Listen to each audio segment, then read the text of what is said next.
오늘 잠언의 말씀은 미련한 자에 관한 교훈의 말씀입니다. 잠언 기자는 이 교훈을 통해서 미련한 자와 사귀지 말고 더 나아가서 미련한 자가 되지 말 것을 권고하고 있습니다. 그렇다면 어떤 자가 미련한 자이겠습니까? 오늘 본문 12절을 보게 되면 우리가 알 수가 있는데 제가 읽어보도록 하겠습니다. 네가 스스로 지혜롭게 여기는 자를 보느냐? 그보다 미련한 자에게 오히려 희망이 있느니라. 잠언 기자는 미련한 자에 관한 교훈을 하면서 12절 말씀에 가장 치명적인 미련한 자가 있다. 누군가 스스로를 지혜롭게 여기는 자이다. 그렇게 말하고 있습니다. 잠언은 지혜로운 자를 말할 때 겸손한 자라고 말하죠. 이는 지혜라고 하는 것이 여호와를 아는 것, 여호와를 경외하는 것이 지식이고 지혜이기 때문에 이 지혜가 있는 자는 뭡니까? 하나님 앞에 겸손할 수밖에 없다라고 하는 것을 잠언은 가르치고 있는 것입니다. 그러므로 자기를 지혜롭다 여기는 사람은 하나님을 경외하지 않는 사람일 뿐만 아니라 우주의 통치자이신 하나님을 알지 못하기 때문에 세상을 온전히 살아갈 수 없는 미련한 자일 뿐 아니라 오늘 잠언은 그것을 통해서 이러한 미련한 삶이 얼마나 결국 위험한 미래를 주게 되는지를 이야기하고 있는 거죠. 결국 잠언에서 말하는 미련함이라고 하는 것은 단순한 지식의 부족함이 아니라 하나님을 알지 못함으로 오는 세속적이고 헛된 삶을 추구하는 것이라고 말할 수가 있겠습니다. 자기 욕망을 위해서 눈에 보이는 것만 추구하는 미련한 사람들, 그러한 자들이 얼마나 위험한지를 오늘 본문에서 이야기하고 있는 것입니다. 그럼 한 절 한 절 좀 살펴보겠습니다. 1절 말씀, 미련한 자에게는 영예가 적당하지 아니하니 마치 여름에 눈 오는 것과 추수 때 비 오는 것 같으니라 했습니다. 여름에 눈이 올 수 없죠. 또 이스라엘의 경우에는 추수 때는 이미 우기가 끝난 때이기 때문에 비가 올 수가 없습니다. 만일 그러한 일이 있으면 세상에 큰 혼란과 문제가 일어날 수밖에 없습니다. 마치 이와 같이 미련한 자에게 영예가 주어지는 것은 있어서도 안 되는 일이고 있으면 큰일 난다라는 것을 얘기하고 있는 거죠. 그러면서 2절에 좀 더 강하게 까닭없는 저주가 참새가 떠드는 것과 제비가 날아가는 것 같이 이루어지지 않는다 이렇게 말하고 있는데, 참새와 제비가 안착할 곳을 찾지 못해서 날아다니는 것처럼 이유 없는 저주는 이루어지지 않는다라고 말하면서 모든 징계와 저주에는 다 이유가 있음을 이야기하고 있습니다. 이것이 3절과 이어지는 거죠. 3절의 잠언 기자는 결국 이 미련한 자에게 뭐가 필요하다고 말합니까? 막대기가 필요하다라고 말하면서 그들이 이 매를 만든 것은 어떻게 보면 당연한 것이다 라는 것을 얘기하고 있는 것입니다. 그러면서 4절부터 미련한 자에 관한 태도에 대해서 이야기하고 있는데 4절을 또 제가 읽겠습니다. 보세요. 미련한 자의 어리석은 것을 따라 대답하지 말라. 두렵건대 너도 그와 같을까 하노라. 미련한 자를 따라하는 것은 결국 습관이 되어서 네 자신도 미련해질 뿐이다 라는 것을 이야기하고 있는 겁니다. 미련한 자들과의 대화나 행동을 경계하라는 의미에서 이야기를 하고 있는 거죠. 그러면서 5절 말씀에 또 이렇게 말합니다. 미련한 자에게는 그의 어리석음으로 따라 대답하라. 두렵건대 그가 지혜롭게 여길까 하노라. 그가 스스로 지혜롭게 여길까 하노라. 이렇게 말했습니다. 4절 말씀에는 대답하지 말라고 하다가 5절 말씀에서는 대답하라고 합니다. 이 말이 마치 모순적인 것처럼 들리지만 실제는 그렇지 않습니다. 오늘 이 본문의 뜻은 뭐냐면 미련한 자들이 스스로를 지혜롭게 여기지 못하도록 미련한 자의 말에 현명하게 대답을 해서 그들을 다스려야 한다라는 그런 뜻을 갖고 있는 겁니다. 이처럼 잠언 기자는 미련한 자와의 관계에 있어서 아주 조심하고 지혜로운 것을 권면하고 있어요. 그러나 사실 여러분, 우리가 이 세상 살아갈 때 사람을 가려서 만날 수는 없지 않겠습니까? 중요한 것은 뭡니까? 때때로 우리의 삶에 이런 일이 있을 수 있어요. 하나님께서 기뻐하지 않는 관계들인데 삶의 이익이라고 하는 차원에서 묵인하고 우리가 살아갈 때가 있습니다. 이거는 어쨌든 일상사니까, 세상적인 삶이니까 내가 교회가 더 열심히 기도하면 되지, 더 열심히 봉사하면 되지라고 하지만 그렇지 않다는 거예요. 우리가 이 세상 사람과 사귈 때 정말 하나님의 사람으로 온전히 바로 서 있지 않는다면 어느 순간 우리는 그들과 같아질 수 있다고 하는 거죠. 우리가 지혜로운 자라고 서 있다고 하지만 미련한 자가 언제나 될 수 있는 것이고, 이 미련한 자가 될 때 책망받을 수밖에 없는 존재가 될 수밖에 없다라고 하는 것을 이야기하는 겁니다. 잠언 기자는 이처럼 미련한 자에 대해서 아주 매몰차게 말함으로 인해서 독자들로 하여금 정신 차리며 살아갈 것을 권고하고 있습니다.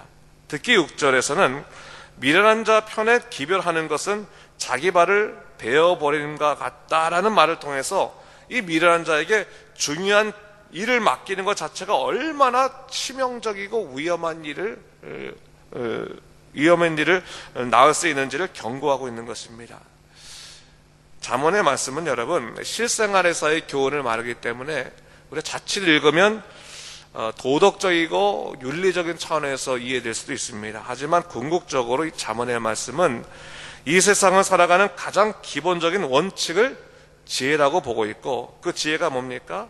하나님을 경외하는 것이고, 지혜롭게 살아가는 것은 하나님의 말씀에 합당한 창조의 원리대로 살아가는 삶이기 때문에 결국 이 잠언의 교훈의 말씀은 하나님의 뜻대로 살아가는 삶의 원리에 관해서 이야기하고 있는 겁니다. 그런 차원에서 볼 때 우리가 지혜로울 필요가 있는 거예요. 물론 우리 이런 생각할 수가 있습니다. 믿는 사람들은 신앙심으로 잘 참고 또 사람들을 용서하고 그런 관계성에서 포용적인 그런 삶을 살아야 된다. 맞습니다. 우리 믿는 사람들은요 잘 참아야 되고 또한 용서도 잘해야 됩니다. 그렇다고 무조건 용납하는 것은 안 되는 거예요. 무조건 용납하는 것은 안 됩니다. 죄를 짓고 있고 또한 우리가 죄 가운데 있는 사람들과 사귈 때 무조건 난 믿는 사람이니까 용납하자, 다 품어 안자 하면서 무조건 그들과 관계를 맺는 것은 잘못된 겁니다. 특별히 오늘 본문에서 얘기할 때 뭡니까? 미련한 자들에 대해서 함부로 중책을 맡기거나 지도자 역할을 맡기면 아주 치명적인 결과를 낳게 된다는 것을 얘기하고 있는 거죠. 본문 8절과 9절에서 이렇게 말합니다. 미련한 자에게 영예를 주는 것은 돌을 물매에 매는 것과 같으니라. 미련한 자의 입의 잠언은 술 취한 자가 손에 든 가시나무 같으니라 얘기하고 있습니다. 미련한 자에게 영예를 주는 것, 이것은 이제 영광을 주는 것이라고 하는 건 칭찬한다는 의미를 벗어나서 그에게 중요한 직책을 맡김으로 그 사람을 높이 만드는 것을 얘기하는 거죠. 미련한 자에게 그러한 중책을 맡기고 또한 지도자로 세우는 것은 돌을 물매에 메어주는 것과 같다. 이게 뭡니까? 공격하는 무기 아니겠습니까? 미련한 자에게 어떤 지위와 영예를 주면 다른 사람을 죽이는 역할을 한다고 하는 것을 얘기하고 있는 거죠. 이러한 미련한 자가 지도자가 되어서 교훈을 하게 되면 술 취한 자가 손에 가시나무를 쥔 것처럼 다른 사람을 상하게 하고 고통스럽게 한다라고 하는 것을 얘기하고 있는 겁니다. 바로 그래서 적어도 지도자를 세운 일에 있어서는 지혜로워서 미련한 자에 대해서 엄격하게 우리가 이 부분을 선출하고 대해야 할 것을 얘기하고 있고, 또 그 미련함을 제대로 깨우치지 않는다면 계속해서 어디든 실수를 계속할 수 있음을 얘기하고 있는 거죠. 이게 본문 11절에 이렇게 나와 있습니다. 개가 그 토한 것을 도로 먹는 것 같이 미련한 자는 그 미련한 것을 거듭 행하느니라. 오늘 잠언의 말씀은 우리가 아까도 말했지만 지혜라고 하는 것이 뭐냐, 여호와를 경외하는 것이 지식의 근본일지인데 하나님을 분명히 섬기고 하나님 안에서 말씀을 보는 사람들은 자기를 볼 수밖에 없습니다. 그러니까 말씀을 보는 것은 결국 뭐예요? 거울처럼 자기 자신이 누구인지를 보는 겁니다. 그러나 하나님을 분명히 제대로 섬기지 않고 있고 또한 자기 자신을 돌아보지 못하는 사람들은 결국 뭡니까? 계속해서 실수를 범하면서 다른 사람들이 고통을 줄 수밖에 없음을 성경은 얘기하고 있는 거죠. 그런 경우에 우리가 무조건 품는다고 해서 되는 것이 아니라고 하는 겁니다. 특별히 이런 미련한 자를 중책을 맡기는 일에 대해서는 우리가 조심해야 된다라고 하는 것을 잠언 기자는 얘기하고 있는 겁니다.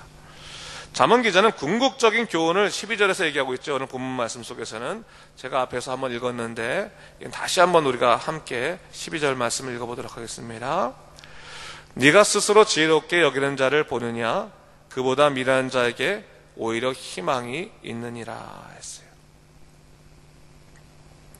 우리는 하나님 앞에서 미련하게 살지 않기 위해서 어떻게 해야 되느냐, 항상 우리 자신을 돌아보고 혹시 내가 지금 나를 스스로 지혜롭다고 여기고 있지 않나, 하나님 앞에서 겸손히 있어야 되는데 내가 하는 것이 모두 다 옳다, 자기 신념과 자기 확신에 살고 있지는 않는가. 물론 우리에게 신념도 있어야 됩니다. 또한 자신감도 있어야 되고 확신도 있어야 되는데 그것이 하나님 안에서, 하나님의 뜻 안에서 이루어져야 되는 것이지, 그것이 하나님의 뜻과 벗어나서 있게 된다면 그건 다른 사람들을 죽이는 그런 삶을 살게 된다는 것을 잊지 말아야 되는 거죠. 그래서 항상 하나님 말씀 앞에서 겸손함을 잃어버리지 아니하고 살아야 되는 것을 우리가 알아야 됩니다. 그래서 우리가 하나님 안에서 살아갈 때는 단어도 다른 거예요. 우리가 어떠한 용기라고 하는 전에서 본다면 하나님 안에서는 그것을 담대함이라고 말합니다. 그러나 세상적으로 말할 때는 그냥 자신감이라고 말하는 거예요. 예수 믿는 사람들은 사실 난 자신감을 가져라 라고 하는 말을 하는 것보다는 담대함을 가지라고 얘기해야 되는 거예요. 하나님 안에서 주님이 주시는 그 담대함으로 살아가는 것이다 라고 하는 것이죠. 다시 한번 우리가 오늘 말씀을 기억하면서 하나님의 은혜로 지혜롭게 살아가는 여러분 되시기를 주님의 이름으로 축원합니다. 기도하겠습니다. 주 하나님 아버지 감사합니다. 오늘 본문의 말씀을 통해서 다시 한번 우리가 지혜로운 삶이 무엇인지를 이 미련한 자의 모습을 통해서 다시 한번 돌아보게 됩니다.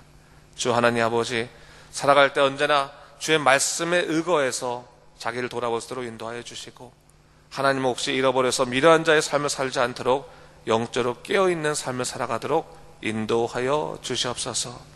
감사드리며 이 모든 말씀 예수님 이름으로 기도드립니다. 아멘.